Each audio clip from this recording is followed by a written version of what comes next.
যেটা আমাদের ভারপ্রাপ্ত চেয়ারম্যান মহোদয়ের যে কথাটা হয়েছে, হওয়ার পর যে একটা জিনিস সবচেয়ে বড় ভাবে আমাদের কাছে মনে হয়েছে, উৎপাত হয়েছে, সেটা হলো একটা সরকারের সাথে একটা সরকারের আলোচনা হওয়ার পরে যত সাংবাদিক সম্মেলন হয়।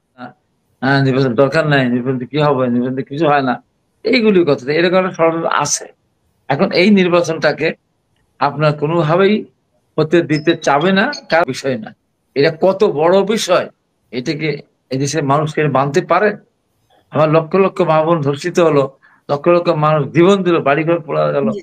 ভারতে যে 1 কোটি মানুষ আশ্রয় নিল, আর সেইটাকে উনি বলে এমন বড় কিছু না। পর্যন্ত ফেব্রুয়ারির প্রথম সপ্তাহে বা দ্বিতীয় সপ্তাহের মধ্যে হওয়ার একটা কথা আমরা শুনেছি। সেটি যদি আমরা চিন্তা করি তাহলে এখনো সময় আছে। তো উনি ফিরে আসলেন, হয়তো বলবেন, তবে নির্বাচন হবে, নির্বাচন রোজার আগেই হবে। আগে সেই ব্যাপারে অবশ্যই উনি সিদ্ধান্ত নির্বাচন কমিশনের সঙ্গে অবশ্যই আলাপ করবেন, এবং নির্বাচন কমিশন তো প্রস্তুত। তারা তো ইতিমধ্যে বলেছে যে তাদের ভোটার লিস্ট প্রস্তুত, তাদের নির্বাচন আচরণ বিধি তারা অলরেডি ফাইনাল করে ফেলেছে। অতএব নির্বাচন করার ক্ষেত্রে কোনো ধরনের আর সমস্যা নেই।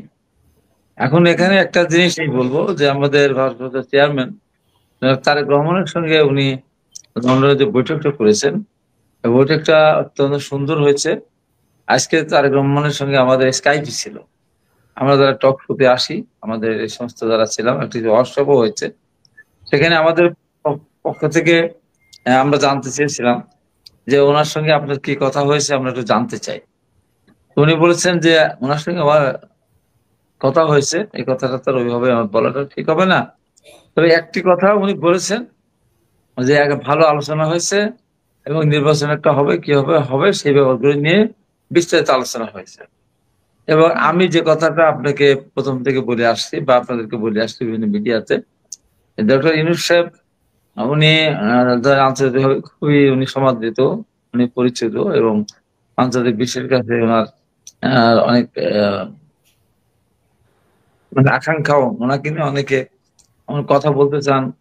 ওনার কাছ থেকে পরামর্শ নিক আর না নিক, যেখানে উনি যান সেখানে উজ্জ্বল তার অবস্থা আমরা তাকে দেখতে পাই। তো সেই ক্ষেত্রে এবার হয়তো ব্রিটেনে যখন উনি গেছেন সেইভাবে ওনাকে রিসিভ করা হয়নি, এবং উনি সরকারি যেহেতু আপনার কোনো ইতে যান নাই, সেই জন্য প্রোটোকলটা দেওয়া হয়নি। তো যে হুম। কারণেই হোক না কেন, তো উনার সাথে যেটা আমাদের ভারপ্রাপ্ত চেয়ারম্যান মহোদয়ের যে কথাটা হয়েছে, হওয়ার পর যে একটা জিনিস সবচেয়ে বড় ভাবে আমাদের কাছে মনে হয়েছে, উৎপাত হয়েছে, সেটা হলো একটা সরকারের সাথে একটা সরকারের আলোচনা হওয়ার পরে যত সাংবাদিক সম্মেলন হয় হুম। বা যত একটা বিবৃতি যায়। কিন্তু এই প্রথম একজন ব্যক্তি বা একটা দলের ভারপ্রাপ্ত চেয়ারম্যানের সঙ্গে সরকার প্রধানের দেশের বাইরে একটা আলোচনা হয়েছে, এবং সেটা ওই সরকার, দুই দেশের সরকারের মধ্যে আলোচনা হওয়ার পরে যেমন একটা দ্রুত সাংবাদিক সম্মেলন করে বা দ্রুত বিবৃতি যায়, এইরকম ধরনের একটা গুরুত্বপূর্ণ বিষয় আমরা উল্লেখ করেছি।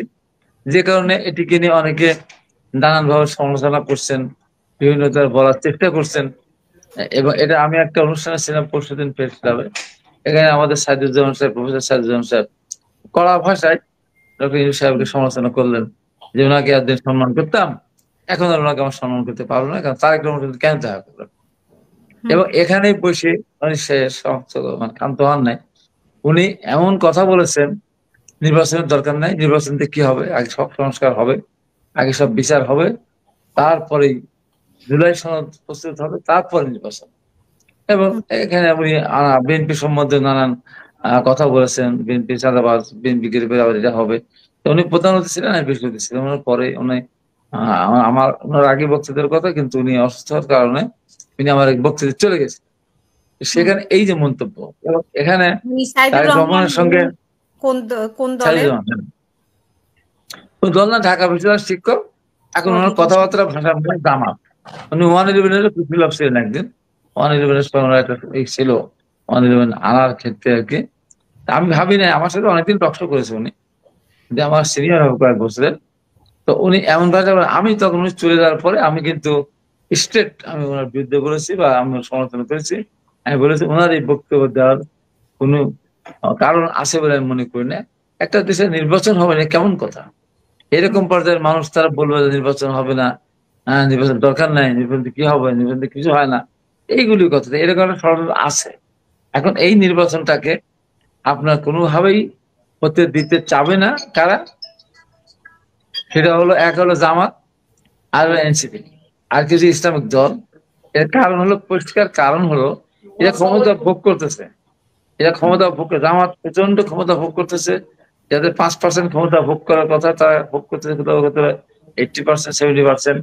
এনসিপি তো ক্ষমতা ভোগই করতেছে, তাদের তো দলের উপদেষ্টা রয়ে গেছে, একজন পদত্যাগ করে রয়ে গেছে, তারা ক্ষমতা ভোগ করতেছে। আর কিছু ইসলামিক দল তারা ক্ষমতা ভোগ করতেছে, এবং সেই জন্য তারা নির্বাচন চায় না। এবং বাংলাদেশে অনেকগুলো ছোট ছোট দল আছে যারা প্রগতিশীল সংগঠন করে, মুক্তিদের পক্ষের লোক, তারা কিন্তু নির্বাচন চায়। তাদের ভোট, হুম, তারা আসন কয়টা পাবে সেটি তাদের কাছে বিবেচ্য বিষয় না। তাদের কাছে বিষয় দেশটা একটা গণতান্ত্রিক পদ্ধতিতে প্রতিষ্ঠা হতে হবে। সেই জন্য তারা নির্বাচনের পক্ষে কথা বলেন। যেমন 32টা দলের মধ্যে 26টি দল সেদিন আপনার সব কথা বলেছেন, তাদের সামনে বক্তব্য দিয়েছেন তার কমিশনের সাথে। সেখানে 26টি দলের মধ্যে 23টি দল সরাসরি ডিসেম্বরের মধ্যে, কেউ কেউ ডিসেম্বর আগেই নির্বাচনের দাবি করেছেন, নির্বাচন করা যেতে পারে বলে তারা একদম স্পষ্ট তারা মতামত দিয়েছেন। শুধু 3টি দল, এনসিপি এবং জামাত এবং আর একটা কি একটা দল, ইসলামিক দল, এই ধরনের একটা, এরা শুধু নির্বাচন এখন চায় না, ওরা এখনো চায় না, অনেকদিন চায় না। তারা চায় এইভাবে দেশটা চলুক, তাহলে তারা যে রাষ্ট্রীয় ক্ষমতা ভোগ করছে সেই রাষ্ট্রীয় ক্ষমতা তারা ভোগ করে দিতে পারবে।